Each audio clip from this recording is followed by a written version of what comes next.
ये लड़का जो पकौड़े की दुकान चला रहा है, क्या लगता है वो मेहनत करके आखिर कितना अमीर बन सकता है? शायद ये आगे चलकर एक बड़ा सा रेस्टोरेंट खोल ले, या हो सकता है कि पैसे कमाकर एक बड़ा 2 मंजिला मकान बना ले। इससे ज्यादा क्या ही कर लेगा ये, है ना? आप भी शायद यही सोच रहे होंगे। लेकिन दोस्तों, यही वो लड़का है जो आगे चलकर पूरे भारत का सबसे अमीर आदमी बना। नाम है धीरूभाई अंबानी। तो आखिर कैसे एक पकौड़े बेचने वाले इस गरीब लड़के ने 75,000 करोड़ रुपए की टर्नओवर वाली कंपनी बनाई? आज के इस वीडियो में हम इन डेप्थ स्टोरी जानने वाले हैं। हाँ, हो सकता है कि ये वीडियो हमारे चैनल पर अपलोड होने वाले जनरल वीडियो से थोड़ी बड़ी हो, लेकिन मैं 100% दावे के साथ कह सकता हूँ कि अगर आपने इस वीडियो को पूरा देख लिया तो फिर ये आपके लाइफ में जरूर बदलाव लेकर आएगा।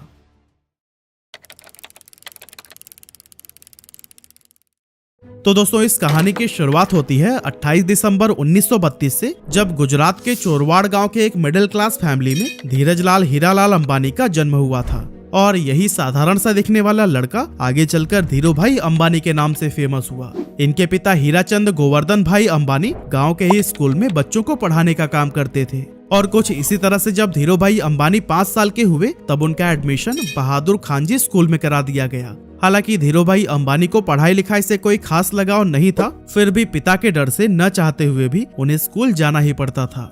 अब क्योंकि हीराचंद जी के कुल 5 बच्चे थे और जैसे जैसे वो बड़े हो रहे थे, उन्हें स्कूल की सैलरी से घर चलाने में काफी प्रॉब्लम होने लगी थी। और दोस्तों, इसी गरीबी और तंगहाली से ही परेशान होकर एक दिन धीरूभाई अंबानी ने फैसला किया कि अब वो पढ़ाई छोड़कर कोई काम करेंगे। वैसे तो बेटे के इस फैसले से हीराचंद काफी नाराज हुए और उन्हें वापस स्कूल भेजने की कोशिश में लग गए, लेकिन धीरूभाई के जिद के सामने उन्होंने भी हार मान ली। अब दोस्तों, यहाँ धीरूभाई काम तो करना चाहते थे, लेकिन आखिर करें क्या, ये उन्हें समझ नहीं आ रहा था। और इस तरह से काम की तलाश में वो इधर उधर घूमते रहे। और फिर इसी टाइम पर वह अपने गांव के एक मंदिर पहुंच गए। उन्होंने देखा कि अक्सर सुनसान रहने वाले मंदिर परिसर में आज बहुत भीड़ लगी हुई थी। जब पता किया तो मालूम पड़ा कि यह भीड़ हर साल फरवरी के महीने में किसी प्राचीन मान्यता की वजह से लगती है। अब इतनी बड़ी संख्या में श्रद्धालुओं को देखकर धीरूभाई ने सोचा कि यहाँ खड़े खड़े इन लोगों को भूख तो लगती ही होगी, क्यों ना इस मौके का फायदा उठाकर यहाँ पकौड़े बेचे जाएं। और दोस्तों, अभी तक धीरूभाई को उनके पिता की तरफ से जो भी थोड़ी बहुत पॉकेट मनी मिलती थी, वो उसे एक गुल्लक में जमा कर देते थे। लेकिन अब उस गुल्लक को तोड़ने का समय आ चुका था। उन्होंने बिना किसी देरी के गुल्लक तोड़कर पैसे निकाला, उससे ठेला खरीदा और मंदिर के पास ही पकौड़े बेचने लगे। अब दोस्तों, इस धंधे से उन्हें शुरुआत में तो बहुत प्रॉफिट हुआ, लेकिन कुछ समय के बाद जब श्रद्धालुओं की संख्या कम होने लगी तो फिर उनकी आमदनी भी लगभग न के बराबर रह गई।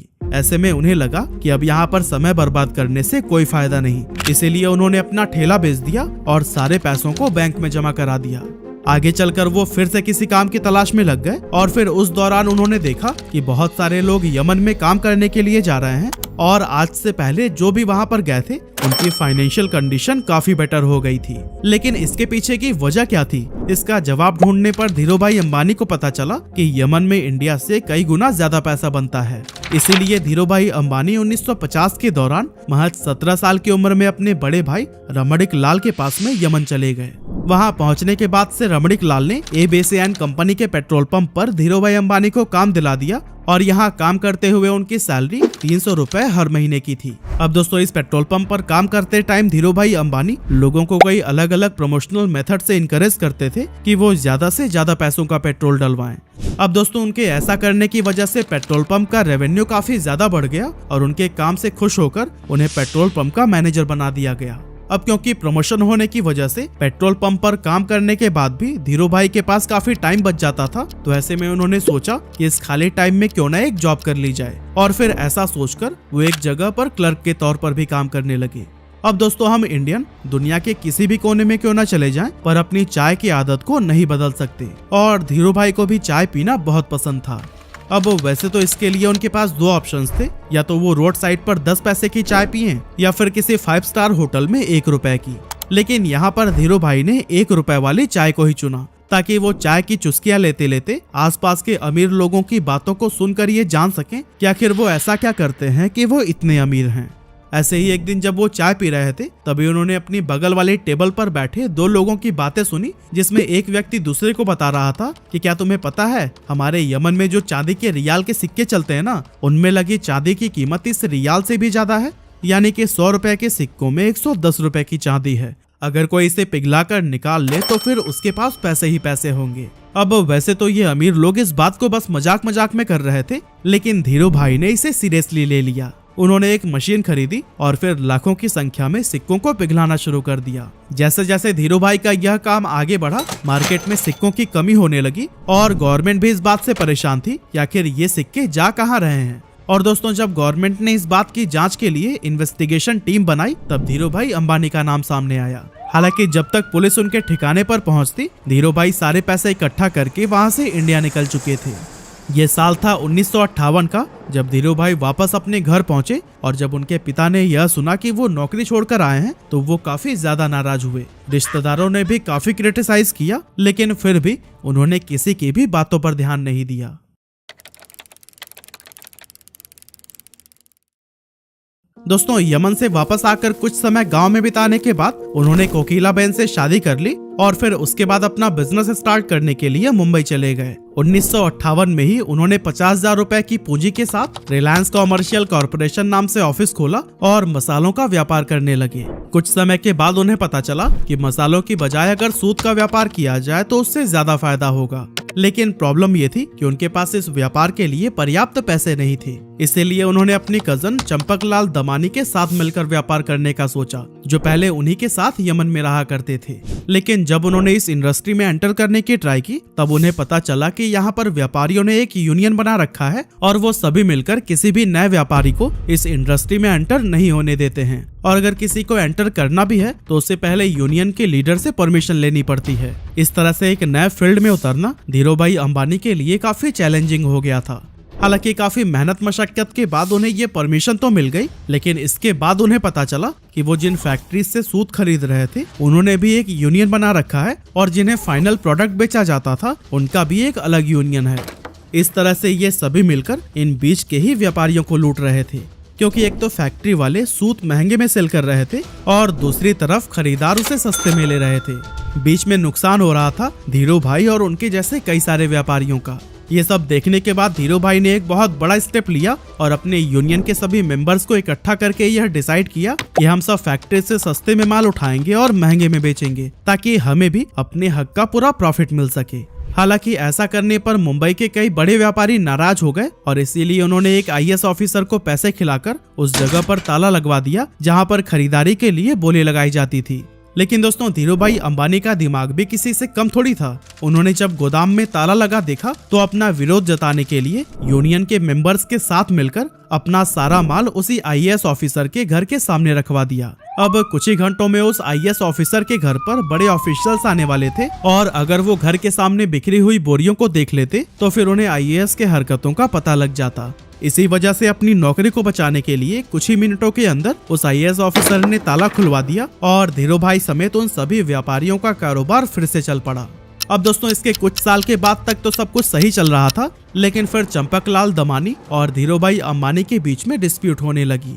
असल में दोनों का बिजनेस माइंडसेट बहुत ज्यादा अलग अलग था, इसलिए 1965 में चंपकलाल दमानी ने पार्टनरशिप खत्म करने की सोची और फिर दोनों अलग हो गए। 1966 में धीरू भाई अंबानी ने गुजरात के नरोदा में टेक्सटाइल मिल शुरू की और फिर यहाँ से उन्होंने कभी भी पीछे मुड़कर नहीं देखा। उसी दौरान सरकार रिप्लेनिशमेंट लाइसेंस लेकर आई, जिसके तहत व्यापारी बाहर के देशों से सस्ते फैब्रिक मंगा सकते थे, लेकिन शर्त ये थी कि उससे कुछ नया बनाकर वापस से दूसरे देश में एक्सपोर्ट करना होगा। यहाँ पर धीरू भाई अंबानी ने चालाकी दिखाते हुए अपनी सारी सेविंग से विदेशी फैब्रिक खरीद लिया और फिर उससे तरह तरह के आउटफिट्स जैसे कि टी-शर्ट, शॉल और शॉर्ट्स बनाने लगी। इस नए कारोबार के लिए ब्रांड नेम रखा गया था विमल, जो कि उनके बड़े भाई रमणीकलाल अंबानी के बेटे विमल अंबानी के नाम पर रखा गया था। अब मशीनें लग चुकी थी, कपड़ों का प्रोडक्शन भी भारी मात्रा में कर लिया गया था, लेकिन उन्हें बाजार में उतरने से रोकने के लिए दूसरे टेक्सटाइल मालिकों ने एक चाल चली। एक्चुअली उन्होंने अपने सभी रिटेलर से यह कह दिया था कि अगर धीरू भाई अंबानी से आपने माल खरीदा तो फिर वो उन्हें आगे से माल नहीं देंगे। लेकिन दोस्तों, दूसरे टेक्सटाइल मालिकों की ये साजिश भी धीरू भाई अंबानी को रोक नहीं सकी। धीरू भाई पूरे देश में घूमे और रिटेलर्स को ये भरोसा दिलाया कि वो माल उन्हीं से ही खरीदे। उन्होंने सभी रिटेलर्स से ये वादा किया कि अगर नुकसान होगा तो उनके पास आना और अगर मुनाफा हुआ तो अपने पास रख लेना। धीरू भाई की ये बात थोक व्यापारियों को भी भा गई और उन्होंने उनसे जमकर कपड़े की खरीदारी की। अब चूंकि पॉलिस्टर की क्वालिटी मार्केट में मौजूद बाकी ब्रांड्स के मुकाबले बहुत ही बढ़िया थी, इसीलिए विमल के कपड़ों की डिमांड बहुत तेजी से बढ़ने लगी। और दोस्तों एक मौका तो ऐसा भी आया जब एक ही दिन में देश भर में विमल के 100 शोरूम्स का उद्घाटन किया गया और विमल उस जमाने का नंबर 1 पॉलिस्टर ब्रांड बन गया। इसके अलावा वर्ल्ड बैंक की टीम ने जब धीरू भाई के नरोदा स्थित कपड़ा मिल का इंस्पेक्शन किया तो फिर उन्होंने इसे इंडिया का बेस्ट टेक्सटाइल मिल कहा। साथ ही यहाँ पर बने हुए कपड़े डेवलप्ड कंट्री के स्टैंडर्ड्स पर भी एक्सीलेंट साबित हुए। लेकिन दोस्तों ये सफर धीरू भाई अंबानी के लिए इतना आसान नहीं था, क्योंकि जब इनके कॉम्पिटिटर्स को ये पता चला कि धीरू भाई अंबानी रिप्लेनिशमेंट का गलत फायदा उठा रहे हैं, तब उन्होंने धीरू भाई अंबानी पर केस कर दिया। इसके बाद से धीरू भाई अंबानी ने ये सफाई दी कि शर्तों में ये कहाँ लिखा गया है कि बाहर के देशों से माल मंगाकर 100% प्रोडक्ट को ही एक्सपोर्ट कर देना है। असल में धीरू भाई अंबानी विदेशी फैब्रिक से बनाए गए कपड़ों में से कुछ हिस्सा फॉरेन मार्केट के लिए रवाना कर देते थे और फिर बाकी का डोमेस्टिक के लिए रख लेते थे। और दोस्तों उनकी इस स्ट्रैटेजी से उनके बिजनेस को काफी प्रॉफिट भी हुआ। साथ ही विमल देश सहित विदेशों में भी अपनी अच्छी पहचान बनाने में कामयाब हो गया। इस एरिया में मिली सफलता के बाद धीरू भाई अंबानी ने धीरे धीरे कई और भी दूसरे सेक्टर्स में अपने बिजनेस को एक्सपैंड करना शुरू कर दिया। 8 मई 1973 को कंपनी का नाम रिलायंस कॉमर्शियल कॉरपोरेशन से बदलकर रिलायंस टेक्सटाइल इंडस्ट्रीज लिमिटेड कर दिया गया और 1976-77 के बीच इसका एनुअल टर्नओवर 70 करोड़ रुपए हो गया था। अब दोस्तों आया जनवरी 1978, जब धीरू भाई अंबानी ने आजाद भारत का पहला आईपीओ लाने का विचार किया और फिर अपनी कंपनी को बॉम्बे और अहमदाबाद स्टॉक एक्सचेंज पर लिस्ट कर दिया। 10 रुपए शेयर प्राइस पर 2.8 मिलियन इक्विटी शेयर्स का आईपीओ पेश किया गया, जिस पर इन्वेस्टर्स ने जमकर भरोसा जताया और 58,000 इन्वेस्टर्स ने इसमें इन्वेस्ट किया था। इस स्टॉक से लोगों ने भरपूर प्रॉफिट कमाया और ये इतना पॉपुलर हो गया कि जब 1986 में कंपनी की एनुअल शेयर होल्डर मीटिंग रखी गई तो फिर उस टाइम पर 30,000 शेयर होल्डर्स उसमें शामिल हुए, जो कि इंडियन कॉर्पोरेट हिस्ट्री में एक रिकॉर्ड बन गया था। कमाल की बात तो ये थी कि उस टाइम पर बॉम्बे में एक भी ऐसा हॉल नहीं था जो कि इतने लोगों की कैपेसिटी को होल्ड कर सके। इसी वजह से इस मीटिंग को एक मैदान में ऑर्गेनाइज किया गया था। 1980 में धीरू भाई अंबानी ने महाराष्ट्र के पाताल गंगा में पॉलिस्टर फाइबर धागे का कारखाना खोला और काफी कोशिशों के बाद तेल के उत्पादन के लिए भी सरकार से लाइसेंस हासिल कर ली। इस तरह एक टाइम पेट्रोल पंप पर काम करने वाले धीरू भाई अंबानी की अपनी खुद की ऑयल प्रोडक्शन कंपनी हो गई। इसके बाद आया 16 फरवरी 1986, जब धीरू भाई को पहला हार्ट अटैक आया। एक्चुअली उन्होंने अपने बेटे मुकेश अंबानी को बताया कि उनकी पीठ में काफी तेजी से दर्द हो रहा है और इससे पहले कि उन्हें हॉस्पिटल लेकर जाया जाता वो अनकॉन्शियस हो गए थे। अब जब मुकेश अंबानी उन्हें लेकर अफरा तफरी में हॉस्पिटल पहुंचे तो डॉक्टर्स ने कहा कि अगले 42 घंटे इनके लिए बहुत ज्यादा क्रिटिकल हैं। लेकिन दोस्तों इतनी सीरियस हालत होने के बावजूद होश आते ही उन्होंने अपने बेटे को देखते हुए कहा, तुम परेशान मत होना बेटा, मैं सब ठीक कर दूंगा। इस स्ट्रोक के बाद से धीरू भाई अंबानी का एक हाथ पैरालाइज हो गया था, लेकिन धीरू भाई अंबानी ने डिसाइड किया कि ये उनकी कमजोरी नहीं बनेगा। इसीलिए लगातार 3 महीनों तक उन्होंने खूब एक्सरसाइज की, डाइट पर पूरा ध्यान दिया और लाइफस्टाइल में बदलाव किया। इसका असर ये हुआ कि धीरू भाई का हाथ पहले से काफी ठीक हो गया।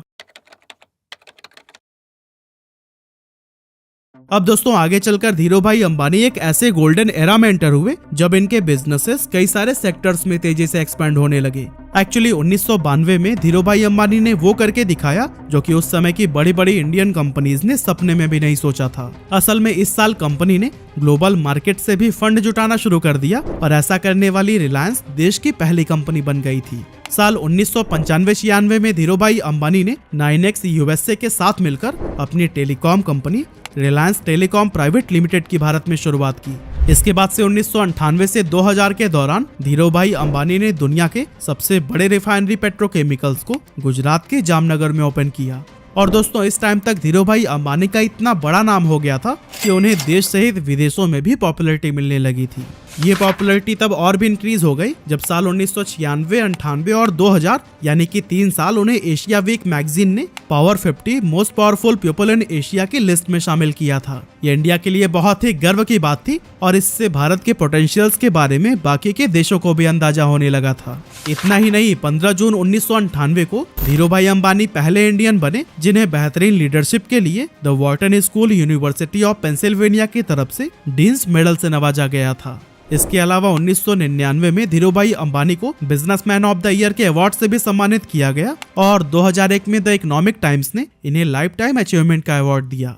और दोस्तों कहते हैं कि ये सब अवार्ड और सम्मान भले ही सिर्फ धीरू भाई अंबानी को मिले, लेकिन उनकी इस सफलता के पीछे उनकी वाइफ कोकिला बेन का भी पूरा हाथ था। एक्चुअली जब धीरूभाई अंबानी मुंबई शिफ्ट हुए थे तब उन्होंने कोकिलाबेन को इंग्लिश सीखने के लिए कहा था ताकि व्यापार में वो भी उनकी मदद कर सके। इसके अलावा धीरूभाई अंबानी जब भी कोई नया काम शुरू करने जाते थे तो फिर उस पर कोकिलाबेन का विचार जरूर मांगते थे। और दोस्तों इसी तरह के सपोर्ट और मेहनत का ही नतीजा है कि मसाले और पॉलिस्टर बेचने से शुरुआत करने वाले धीरूभाई अंबानी साल 2000 तक देश के सबसे अमीर लोगों में शुमार हो चुके थे। उन्होंने 350 स्क्वायर फीट के कमरे से अपने बिजनेस की शुरुआत की थी और फिर देखते ही देखते रिलायंस देश की टॉप कंपनीज में गिनी जाने लगी। कहा जाता है कि अपने सपने को पूरा करने के लिए अंबानी बेहद डिसिप्लिन्ड लाइफ जीते थे। उन्होंने अपने काम करने के घंटे भी तय कर रखे थे और कभी भी 10 घंटे से ज्यादा काम नहीं करते थे। लेकिन पहले हार्ट अटैक के बाद से उनकी तबीयत लगातार खराब रहने लगी थी, जिसके चलते उन्हें हर थोड़े दिनों में ही हॉस्पिटल्स का चक्कर लगाना पड़ता था। लेकिन दोस्तों फिर आया 24 जून 2002 का वो दिन जब धीरूभाई अंबानी को फिर से एक डेडली स्ट्रोक आया और उन्हें मुंबई के ब्रीच कैंडी हॉस्पिटल में एडमिट कराया गया। यहाँ पर डॉक्टर्स ने बहुत कोशिश की लेकिन लगातार ट्रीटमेंट के बाद भी उनकी हालत में कोई सुधार देखने को नहीं मिला और इसी वजह से आखिरकार 6 जुलाई 2002 को 69 साल की उम्र में उन्होंने दुनिया को अलविदा कह दिया और अरबों का साम्राज्य अपने बेटों के लिए छोड़ गए। जिस समय उनकी मृत्यु हुई थी उस समय कंपनी का टर्नओवर 75,000 करोड़ रुपए हो गया था और ग्लोबल फॉर्चून 500 लिस्ट में भी रिलायंस ने अपनी जगह बना ली थी। कमाल की बात तो यह है कि इतनी दौलत और शोहरत हासिल करने के बाद भी उन्होंने एक बहुत ही साधारण जीवन जिया और अपनी रूट्स को कभी नहीं भूले। एक मामूली से पकौड़े बेचने वाले के लिए जीरो से शुरुआत करके कई पीढ़ियों तक चलने वाला एक साम्राज्य खड़ा करना ऑलमोस्ट इम्पॉसिबल था, लेकिन धीरूभाई अंबानी ने यह काम करके दिखा दिया।